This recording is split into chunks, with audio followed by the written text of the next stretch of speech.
Bannaddiini bakubiriziddwa okwewala ebyobufuzi ebisosola mu mawanga awamu n'enzikiriza.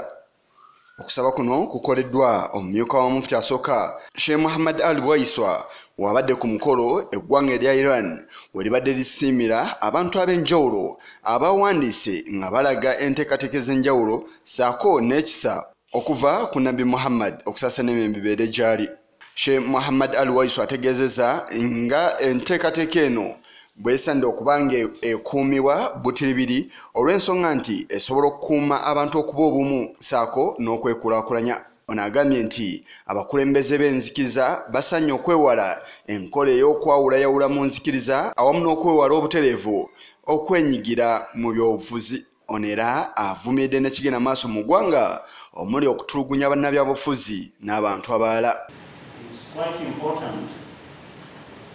That in the world of difference of opinion, there has to be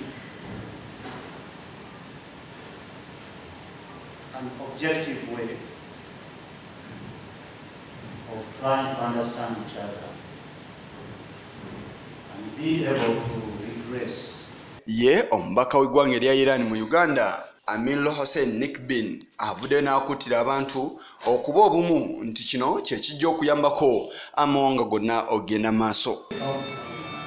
Wise, tolerant humans and discriminated and hegemonic leader made him lead Arabian social society order at that time in order to reach for prosperous and peaceful social society order. Ye akulira embassy ya Iran mu Uganda Al-Bakhtiari atangaziza ku lwaki bategese omukolo nga guno. Era ono avuddeyo n'akuutira bannansi bonna nti basanidde okubeera nga batambulira wamu newankubadde nga balina endowooza ez'enjawulo.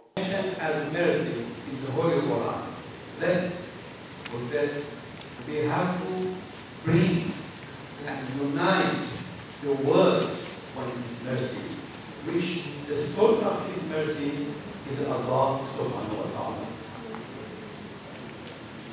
Islam has brought many teachings. Ku mukolo guno abantu ab'enjawulo okuva mu nzikiriza ez'enjawulo abawandiika ne balaga biki bye balowooza ku Busiraamu basiimiddwa olw'omulimu gwe bakola.